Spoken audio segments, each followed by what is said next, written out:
मेरे प्रिय दर्शकों नमस्कार। प्रिय दर्शकों, ऋषि ज्योतिष में आपका स्वागत है। दर्शकों, जैसा आप जानते हो कि ऋषि ज्योतिष साधारण तौर पर आपके द्वारा दी हुई कुंडली का विश्लेषण करके आपका मार्गदर्शन करता है उन एक दो बिंदुओं पर जिससे कि आपको तकलीफ आ रही है,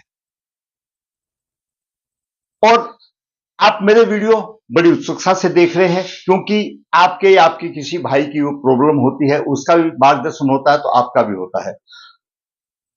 आपको मैं बहुत दिल से धन्यवाद देना चाहूंगा और आशा करूंगा आगे भी देखते रहेंगे। मैं हमेशा कहता हूं कि मैं जो वीडियो बनाता हूं वो वास्तविक कुंडली के वीडियो हैं। उन योगों को मैंने अपने अनुभव में उतारा है, उनकी कुंडलियां देखी हैं और उनकी पूजाएं भी कराई हैं, और क्या प्रभाव मिलता है कुछ आदमी जो बता देते हैं तो बड़ी खुशी की बात होती है। ऐसे ही कुंडली का आज विश्लेषण करने जा रहे हैं। जिस कुंडली का विश्लेषण क्या, जिस कुंडली के बारे में मैं दो चार बातें आपको बताने जा रहा हूं, उस जातक की पूजाएं हमने 2007 में पूजाएं कराई थी, आज से 17 साल पहले। उसकी 16-17 साल पहले उसकी पूजाएं कराई थी, और वो इस प्रकार की हरकत में था, नौजवान माता पिता उसके परेशान थे। देखो दर्शकों, हर आयु में कुछ ना कुछ पड़ाव होता है। जब हमारे बच्चे जवानी की देहली में रखते हैं तो अपने ग्रहों के अनुरूप, मैं सभी को तो नहीं कहूंगा, लेकिन वो अपना प्रभाव दिखाते हैं। और ये भी एक बात हकीकत है कि ग्रह देश काल परिस्थिति के आधार पर काम करते हैं। अगर कोई अशुभ योग है और उसकी परिस्थिति पैदा ही नहीं होने दे, पहले से ही पता लग जाता है, तो काफी कुछ उस चीज से राहत आ जाती है। परंतु जो नहीं देख पाते तो परेशानी भी होती है। तो ऐसे जाते की कुंडली में उस टाइम पर योग तो वो अभी भी है, लेकिन उनको फायदा मिला पूजा कराने के बाद। क्या योग है? वो बालक उस टाइम पर नौजवान था, आज तो काफी आयु होगी, सन 80 का बोर्न है तो समझो 20 और 24-44 साल की आयु होगी, और उस टाइम पर कोई 25-26 में था। एक उम्र होती है, वो भी उसकी भी गलती नहीं है, कुछ ग्रहों का प्रभाव होता है। बुरी संगत में फंस जाना, अपराधी के तौर पर गलत कदम उठा लेना, चरित्र की हानि कर देना, ये सारी चीजें उस लेवल पर आ जाती हैं अगर उसकी कुंडली में ऐसे योग हो तो। अगर समय पर उनका ध्यान रख लिया जाए और देश काल परिस्थिति पर काबू पा लिया जाए तो योग वो ऐसे टल भी जाता है, होता भी नहीं है उपाय आदि करने। तो ऐसे ही नवयोग कुंडली जब उसने वीडियो देखा, उस टाइम तो मैं यूट्यूब पर भी नहीं था, मैं तो यूट्यूब पर पिछले 1.5 साल से आया हूं। उसने देखा मेरा वीडियो तो उसको याद आ गया, अरे गुरुजी से तो हमने पूजा कराई थी, तो फोन करके बताया, मैंने रजिस्टर खोला, देखा उसका। तो दर्शकों, उसके बारे में, उसकी कुंडली के बारे में मैं आज आपको बता रहा हूं, क्या दोष थे, क्या हमने पूजाएं कराई और उसको पूरा फल मिला, उसकी श्रद्धा से मिला। मैं हमेशा कहता हूं, देखिए, हम कोई भी ज्योतिषी जी हो, पंडित जी हो, आपका मार्गदर्शन कर सकते हैं। उपाय तो आपको करना है, जो आप उपाय कर रहे हैं उससे संबंधित हो रहा आपके शरीर के चारों तरफ घूमती है आपकी रक्षा के लिए, आपकी श्रद्धा के अनुसार है। तो आप कोई भी जो काम करेंगे, उस काम को कैसा भी कोई काम होने दो, जिसमें आपकी श्रद्धा लगन होगी, तो जरूरी बात है आपको अच्छा फल मिलेगा। इस बात को सभी जानते हैं। इसी तरह से पूजा पाठ भी है, ग्रहों के उपाय भी है। अगर आपने अच्छी तरह से किया, अगर दूर नहीं हुआ दोस्त, तो उसमें आपको राहत अवश्य मिलेगी, ये मेरा अनुभव है, जरूर मिलेगी। आपके कर्म के आधार पर है, उसके साथ साथ आपको कारत्व कर्म भी करने पड़ते हैं। तो दर्शकों, आगे बढ़ते हैं। क्या है आज की कुंडली में? आज का विषय है संगत बुरी, अपराध का रास्ता और पिता से वैमनस्य। वो जातक बुरी संगत में फंस गया था, अपराध के रास्ते में आ गया था, और पिता के साथ उसके मधुर व्यवहार नहीं थे। ये मेन विषय रहा। मैं हमेशा बताता हूं, ये कुंडली के 12 भाव है। लगन लगने स्वयं का प्रतिनिधि करता है। द्वितीय भाव धन, परिवार कुटुंब का, वाणी का, तीर्थ पराक्रम का। चतुर्थ भाव घरेलू सुख, पंचम भाव शिक्षा बुद्धि विवेक का भाव है। छठा भाव रोग शत्रु ऋण का भाव है। सप्तम भाव जीवन साथी का भाव है और दैनिक व्यवसाय का भाव है। अष्टम भाव आयु मृत्यु और कष्ट का भाव है, दीर्घकालीन योग का भाव है। नवम भाव भाग्य भाव है, तो वहां धर्म का भी भाव है। और दसम भाव शीर्ष केंद्र सम्मान का भाव है, पिता के सुख का भाव है, आपको ऊंचाई में ले जाने वाला भाव दसम भाव है। एकादश भाव आपकी सोसाइटी का भाव है, आपकी सोसाइटी में रह रहे हैं कि संगत में रह रहे हैं, और आपकी आमदनी क्या है, बड़े भाई का भाव है, आपकी इच्छा पूर्ति का भाव है। द्वादश भाव भोग विलास का, दाम्पत्य सुख का, दंड का और खर्चे का और विदेश का भी भाव है। ये मोटे तौर पर मैं हमेशा बताता हूं ताकि आप कहो। तो दर्शकों, आज हम बात करते हैं जातक का जन्म 29 सितंबर 1980 कृष्ण पक्ष है, रोहिणी चरण 3 सोमवार को हुआ। जब रोहिणी नक्षत्र आ जाता है और मृगशिरा नक्षत्र आ जाता है, इनकी योनि सर्प योनि होती है, तो कालसर्प हो या ना हो, उस कुंडली में कालसर्प माना जाता है। जन्म के समय पर वृश्चिक लगन हुआ, वृश्चिक लगन के 13 डिग्री विराजमान है, द्वितीय भाव में केतु 23 डिग्री पर है और सप्तम भाव में उच्च राशि में चंद्रमा 18 डिग्री 16 मिनट लेकर विराजमान है। नवम भाव में राहु 23 डिग्री और शुक्र 29 डिग्री लेकर विराजमान है। राहु और शुक्र साथ साथ में है। छठे भाव में गुरु 0034 डिग्री लेकर मृत अवस्था में है, गुरु को समझो मृत्यु अवस्था है। और शनि 7 डिग्री 22 मिनट लेकर के सूर्य से अस्त है और सूर्य की 12 डिग्री 31 मिनट लेकर, यहां पर सूर्य और शनि का विषयोग हो रहा है। कुंडली में दो विषयोग प्रबल होते हैं, एक चंद्रमा शनि का और सूर्य शनि का। चंद्रमा शनि का मैंने आपको अपने वीडियो में कितनी बार बताया जो आए है कि पूर्व जन्म के माता के प्रति जो व्यवहार ठीक नहीं था, उसके अशुभ पाप कर्मों के परिणामस्वरूप सूर्य चंद्रमा का विषयोग आता है। और जहां सूर्य शनि आ जाता है तो उस जातक के पूर्व जन्म में पिता के पक्ष में अशुभ व्यवहार था और वह योग आ जाता है। और सूर्य पूर्व दिशा का स्वामी है, शनि पश्चिम दिशा का जानी है। दोनों पिता पुत्र हैं, लेकिन दोनों एक दूसरे के कट्टर शत्रु हैं।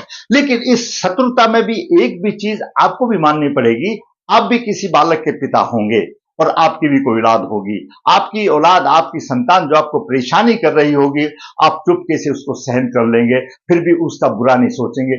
यह स्थिति इन दोनों में भी है। सूर्य पिता है, शनि पुत्र है। सूर्य फिर भी अपने पिता के धर्म को निभाता है, लेकिन सूर्य उसकी बनती नहीं है। ये हमारे शास्त्र ऐसा बताते हैं और हमने प्रैक्टिकल ग्राउंड पर भी हमने अपने घरों में भी देखा है।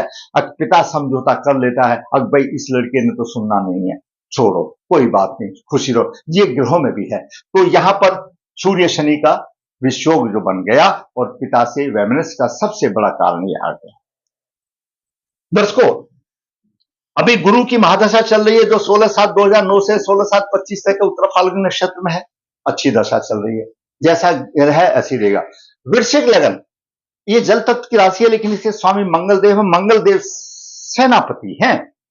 थोड़ा सा स्वभाव उग्र हो सकता है और वो कुछ ग्रहों की स्थिति जैसे लगन या लग्नेश पर होगी, उसके आधार पर भी स्वभाव हो जाता है। ऐसे जातक विपरीत बात, उनके दिमाग में जो बात है उससे विपरीत बात को वो हजम नहीं करते, तुरंत भर जाते हैं। और इनकी जान पहचान का दायरा भी बहुत लंबा चौड़ा होता है। धर्म के प्रति इनका लगाव ना के बराबर होता है। लग्नेश मंगल, लगन का स्वामी मंगल द्वादश भाव में है। द्वादश भाव खर्चे का भाव है, विदेश का भाव है और भोग प्रवृत्ति का भाव है।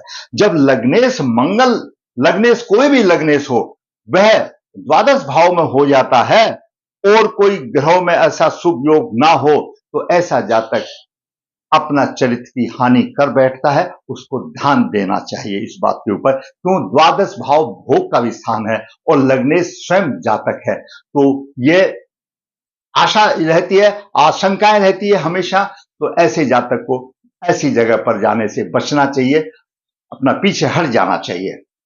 और लगने से द्वादश भाव में या छठे भाव में या अष्टम भाव में होता है तो करोड़ पितृ दोष माना जाता है। विदेश भी कहा, खर्चा अधिक करेगा जैसे मैंने बताया, और अपने बंधुओं से बैर रखने वाला होता है और उसको कार्यों में सफलताएं नहीं मिलती है, परेशानी आती है। उसको बातचीत करने में वो बहुत चतुर होता है, स्वभाव अच्छा नहीं होता। चरित्र की हानि जैसे मैंने बताया, चरित्र संबंधित भी परेशानी आ सकती है, ध्यान रखना चाहिए। और हां, ऐसे बच्चों को, ऐसे आदमियों को कभी कभी ऐसा भी होता है, नींद में उठ करके चलने की आदत भी हो जाती है। स्वप्न देखते हैं ना, तो वो स्वप्न में नींद में उठ के चलने की ऐसी बीमारियां भी हो सकती है। मानसिक तनाव भर उसको भोगना पड़ता है। और मंगल की चतुर्दशी यहां पर है तो पराक्रमी तो होगा, लेकिन छठी सप्तम दृष्टि छठे भाव पर है, शत्रु पर हावी होगा। अष्टम दृष्टि सप्तम भाव पर है। स्त्री के पक्ष में थोड़ा सा परेशानी वाली बात आएगी, नित्य रोग हो सकते हैं, फिजूल खर्चा करने वाला होगा और शरीर में किसी प्रकार की कमजोरी हो सकती है।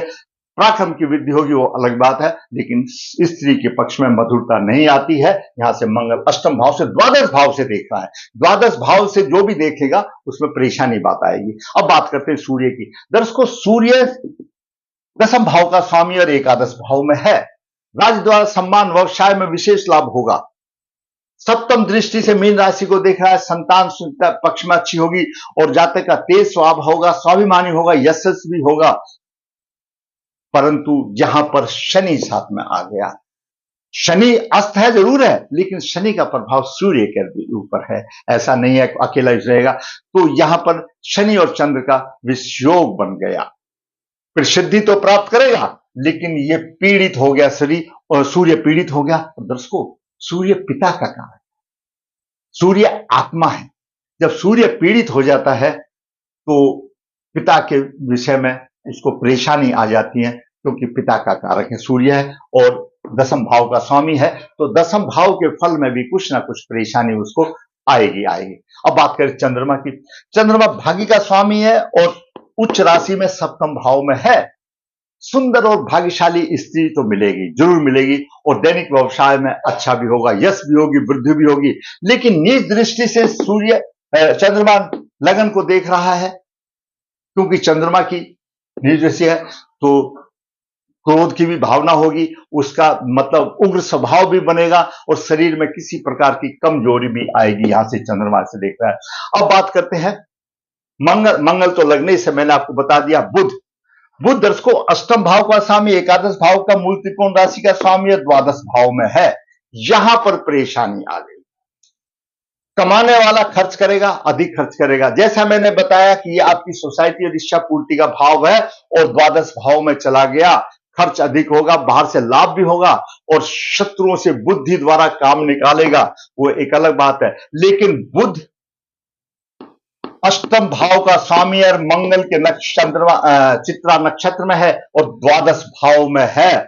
तो जब द्वादश भाव में जो ग्रह हो और उसके नक्षत्र का स्वामी यहां हो और अशुभ हो और मंगल इसके लिए अशुभ है, तो ये कोर्ट कचहरी अपमानजनक बातें बनती है, परेशानियां आती हैं, शारीरिक या फाइनेंशियल उसको दंड का योग बनाता है बुध यहां पर बैठ करके। और दंड लेता कौन है?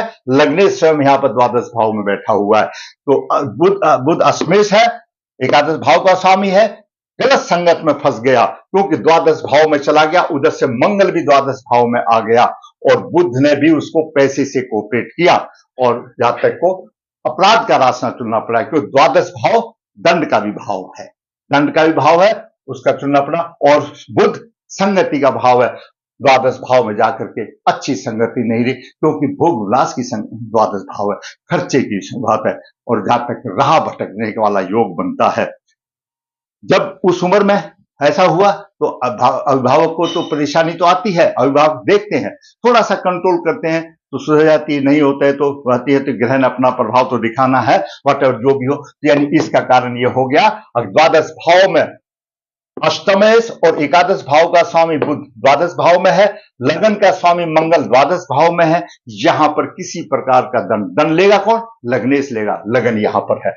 तो लगन के साथ ऐसा होगा, द्वादश भाव में हो गया और फिर आगे देखते हैं लगन भी पीड़ित होगा, उसमें आगे चलते हैं। गुरु की बात करें तो 0034 है, हमें इसका प्रभाव बता ही नहीं रहा हूं, लेकिन अपना देखेगा तो सप्तम दृष्टि से अच्छा देगा और पंचम दृष्टि धन की होमिल देगा। ग्रह जितने की अंश है उसी के हिसाब से देगा। नौ दृष्टि से यहां पर चंद्रमा को 9 पंचम योग बना रहा, लेकिन ग्रह कमजोर है, गुरु का उसको रत्न धारण कर लेना चाहिए, मैं आपको बाद में बताऊंगा। अब बात करते हैं शुक्र की। शुक्र द्वादश भाव का स्वामी है और सप्तम भाव का स्वामी 9 भाव में राहु से पीड़ित है। अब देखिए, शुक्र द्वादश भाव का स्वामी है, द्वादश भाव में तुला राशि है, भोग का स्थान है और लग्नेश वहां बैठ गया, बुध भी वहां चला गया। बुध एकादश भाव का स्वामी, अष्टम भाव का स्वामी है, गलत संगत की बात आ गई और शुक्र यहां से पीड़ित हो गया। शुक्र यहां से पीड़ित हो गया और राहु ने पंचम दृष्टि से लगन को पीड़ित कर दिया। राहु ने शुक्र को भी पीड़ित किया, लगन को पीड़ित किया। यहां पर अपराधी का योग बन गया, दंड का योग बन गया। लगन यहां पर जब आ गया और बुध भी यहां पर पहुंच गया और राहु ने लगन को पीट दिया। और राहु मायावी है, राहु भटकाने वाला है। ऐसे जातक की लगन पर दृष्टि होने से लग्नेश तो पहले से ही द्वादश भाव में, राहु ने और भटका दिया और साथ साथ राहु ने शुक्र को पीड़ित कर दिया। जब नवम भाव में शुक्र राहु से पीड़ित हो जाता है और शुक्र सप्तमेश है, तो हमारा शास्त्र ये कहता है ऐसे जातक के कई विवाह हो सकते हैं, स्त्री संबंध में परेशानी आ सकती है या कई संबंध भी हो सकते हैं, ये अशुभ माना गया है। तो यहां पर ये बात, ये दिक्कत आ गई। इन दोनों योग की वजह से ऐसा हो गया। लग्नेश द्वादश भाव में है और शुक्र यहां पर है। अब बात करें शनि की। शनि तीर्थ और चतुर्थ भाव का स्वामी अस्त है। छोड़ दो इसका प्रभाव का, क्यों, बात यहां थी संगत बुरी, अपराध का रास्ता, पिता से वैमनस्य।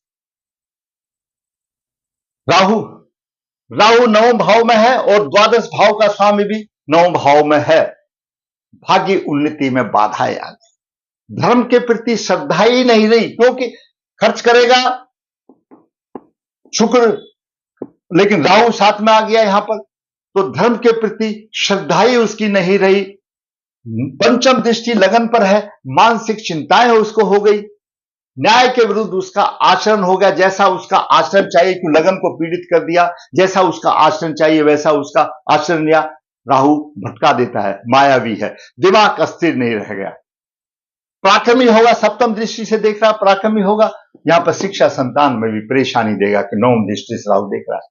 बात कर केतु की, केतु तीर्थ भाव में, वो तो अलग बात है, पाप ग्रह तो पराक्रमी तो होगा, परंतु अंदर से टूटा हुआ कमजोर होगा। बाहर से आपको दिखाई देगा ऐसा जातक, लेकिन अंदर से टूट चुका होगा। और केतु की पंचम दृष्टि यहां पर सप्तम भाव पर भी है और चंद्रमा पर भी है। चंद्रमा पीड़ित हो रहा है, मानसिक बल कमजोर हो रहा है और यहां पर पत्नी के बीमार होने का योग रह रहा, स्वास्थ्य खराब करेगा। राहु की भी सप्तम दृष्टि भाग्य भाव पर है, भाग्य पीड़ित हो रहा, भाग्य की हानि हो गई, हर तरीके से भाग्य की हानि होगी और धर्म के प्रति उसका आचरण नहीं रहा।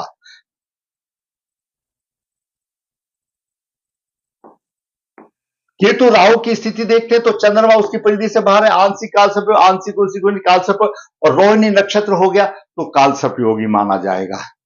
शनि और सूर्य पितृदोष आ गए, शुक्र पीड़ित हो गया, लग्नेश द्वादश भाव में हो गया और अष्टम भाव का स्वामी और एकादश भाव का स्वामी बुध द्वादश भाव में हो गया। संगत खराब हो गई, तो एकादश भाव इच्छा पूर्ति का, सोसाइटी का भाव है, उसकी संगत भी खराब हो गई जाने के बाद में। अभी दर्शकों स्थिति जैसे मैंने आपको बता दी कि राह अपने जातक अपनी राह भटक गया और परेशानी आने लगी, तो इसकी हमने पूजा 2007 में लगभग कराई थी, फायदा हुआ। क्या क्या पूजाएं कराई थी, पहले तो लग्नेश छठे भाव का स्वामी भी द्वादश भाव में है और बुद्ध लग्नेश का शत्रु है, अष्टमेश भी है, द्वादश भाव में किसी प्रकार का दंड। लग्नेश छठे भाव का भी स्वामी है, छठा द्वादश कोर्ट कचहरी का है, द्वादश भाव में द्वादश दंड का भाव है, खर्च का भाव है, खर्चा अधिक। और बुद्ध तीर्थ एकादश और अष्टम भाव का स्वामी यहां है और उसके अपराध की शाखा बन गई, किसी प्रकार का दंड हो गया। सप्तमें शुक्र का नवम भाव में राहु के साथ अनेक विवाह या संबंध, सप्तमें शुक्र राहु के साथ नवम भाव में अनेक विवाह या संबंध, ये भी एक परेशानी वाली बात आ गई। आगे सूर्य शनि का विषयोग, सूर्य शनि का विषय होगा, पिता के साथ मधुरता नहीं। अभी दर्शकों मैं आपको एक कांटे की बात बताता हूं, ऐसे उल्टे पुल्टे योग होते हैं चीजों में, लेकिन लगन और लग्नेश पर अगर गुरु की दृष्टि जब हो जाती है तो गुरु उसको गलत काम करने से पीछे हट देता है। लगन पर या लग्नेश पर गुरु की कोई दृष्टि नहीं है। कितना भी ऐसे अशुभ योग हो, चरित्र संबंधित हो या कितने भी ऐसे योग हो, अगर लग्नेश और लगन पर या किसी पर भी गुरु का प्रभाव आ जाता है तो उस जातक को गलत काम करने से, अपराध की तरफ जाने से पीछे खींच लेता और बच जाता है। यहां पर गुरु तो अस्त हो गया और जबकि भाग्य भाव का स्वामी है, ये परेशानी आ गई, ये दिक्कत आ गई। हमने इसके क्या उपाय किया, अपना रजिस्टर देखा तो इतना तो याद तो किसी की कुंडलियां थोड़ी रहता है, लिखा रहता है तो याद रहता है। हमने इसके पितृदोष को निवारण किया। हमने लगन में, देखो दर्शकों, हमारे ज्योतिष के कई ग्रंथ हैं, 18 ऋषि मुनियों ने बताया, पराशर जी कुछ और कहते हैं, भृगु जी कुछ और कहते हैं, गर्मुनि जी को कहते हैं, लाल किताब और कहती है। सारे अपने आप में पूर्ण है, हम तो सिर्फ उनका अनुसरण करते हैं। उसमें एक लाल किताब ने बहुत अच्छा बताया है, जहां से अच्छी चीज मिलती है ले लो, हमको फर्क क्या पड़ता है। आप जिस ग्रह को लगन में पहुंचाना चाहते हैं, उसकी वस्तु लगन में आप धारण को फायदा होगा, और मैंने अनुभव में देखा फायदा हुआ है। मैंने इस जातक को मंगल का रत्न गले में पहनाया, मैंने इस जातक को गुरु का रत्न गले में पहनाया, मैंने इस जातक को चंद्रमा का रत्न गले में पहनाया, और सूर्य का रत्न भी गले में पहनाया। 4 रत्न पेंडल बना करके मैंने इसको गले में पहनाए, क्योंकि ये जो पूरे 7 ग्रह 2 भागों में बटे हुए हैं। एक भाग में सूर्य आता है, चंद्रमा आता है, मंगल आता है, गुरु आता है, और दूसरे भाव में आते हैं शनि, शुक्र और बुध। 2 पार्टी समझ लो, आप कैसे भी समझ लो। तो ये चारों पार्टी इससे अफेक्टेड है। सूर्य इसका दशमेश है, पिता कारक है, लग्नेश का मित्र है। मैंने उनको 4 पेंडल यहां बनाकर पहनाया, पितृ दोष पूजा की, और शुक्र और राहु का भोगखंड का निवारण किया, सूर्य शनि का विषयोग निवारण किया, काल सर्प निवारण किया। तो जातक को हमने सिर्फ मार्गदर्शन किया, कर्म उसने किया, उसने श्रद्धा से किया, भगवान ने उसको फल। दर्शकों, फल तो भगवान देगा भाई, मेरे हाथ में तो फल है नहीं, मैं तो सिर्फ आपका मार्गदर्शन कर सकता हूं। लेकिन मैंने अपने अनुभव में देखा है, इस अनुभव में मैंने बहुत दिन हो गए कि जिसने श्रद्धा से काम किया, भगवान अवश्य फल देता है। जरूरत है आपको कारत्व कर्म करने की जरूरत है, पिता के तुल्य आदमियों के उसको व्यवहार की जरूरत है, गुरु के जो उसके ग्रह के कारत्व कर है वो करने की जरूरत है, और संबंधित दोष निवारण की पूजा। जब आप इन दोषों की पूजा करते हो, किसी स्थान पर किसी पर भी करो, तो उसके संबंधित जो हो रहा है वो आपके चारों तरफ घूमती है। आप जो मंत्र का जाप करते हैं, या जैसे 5000 का किया आपने, 6000 का किया, आप जो उस मंत्र का जाप करते हैं, तो उसका रक्षा कवच आपके शरीर के चारों तरफ घूमता है, और जब उसकी बुरी दशा आती है, बुरा समय आता है, तो एक वो छाते की तरह आपका बचाव करता है। ये हमने देखा है, और इस जातक को भी फायदा हुआ। दर्शकों, मैंने आज होनहार पुरुष का, इसने खुद बताया, तो मैंने इससे वर्ष किया। इस गुरु से पहले इसकी राहु दीक्षा थी 16 वर्ष की, उसी में इसको परेशानी आई थी। दर्शकों, अगर आप समझते हैं ऐसा वीडियो हमारे नौजवानों के, क्योंकि हर काम की कुछ उम्र होती है, ऐसी दशाएं जब उस टाइम पर आ जाती है तो राह भटक जाते हैं, और बुढ़ापे में ऐसी दशा आएंगी तो क्या करेगा? कुछ नहीं करेगा। बचपन में आई तो क्या करेगा? कुछ नहीं करेगा, 4 5 पड़ा रहेगा, पालने में सोता रहेगा। हकीकत की बात है। लेकिन ये उम्र कुछ ऐसी होती है, तो सभी के साथ होता है। अगर आप समझते हो कि इस वीडियो से किसी का मार्गदर्शन हो सकता है, तो मैं कहूंगा लाइक करो, शेयर करो। और दर्शकों, ऋषि ज्योतिष नर्मदा जी के तट के नजदीक यहाँ पर काल सदोष की पूजा की जाती है। जो इच्छुक है संपर्क कर सकता है। ऋषि ज्योतिष कन्या भाव के लिए गुण बिना किसी शुल्क के आपके पास भेजता है। ऋषि ज्योतिष हाथ से पत्रिका लिखता है, जरूर तो संपर्क करता है। ऋषि ज्योतिष आपको जो परेशानी आ रही है, इस तरह की कुंडली बना करके आपका मार्गदर्शन करता है। जरूरत है मेरे कमेंट बॉक्स में आप लिख दीजिए, मैं आपका नंबर आने से वापस करूंगा। दर्शकों, आपको मेरा वीडियो अच्छा लगा है तो लाइक करें, शेयर करें, ताकि और लोगों का भी फायदा हो। और जिसने मेरा चैनल सब्सक्राइब नहीं है, सब्सक्राइब करें, ताकि मेरा वीडियो उनके पास डायरेक्ट एकदम सीधा पहुंच जाए, वो भी उनके भी कुछ ना कुछ तो मार्गदर्शन होगा। धन्यवाद।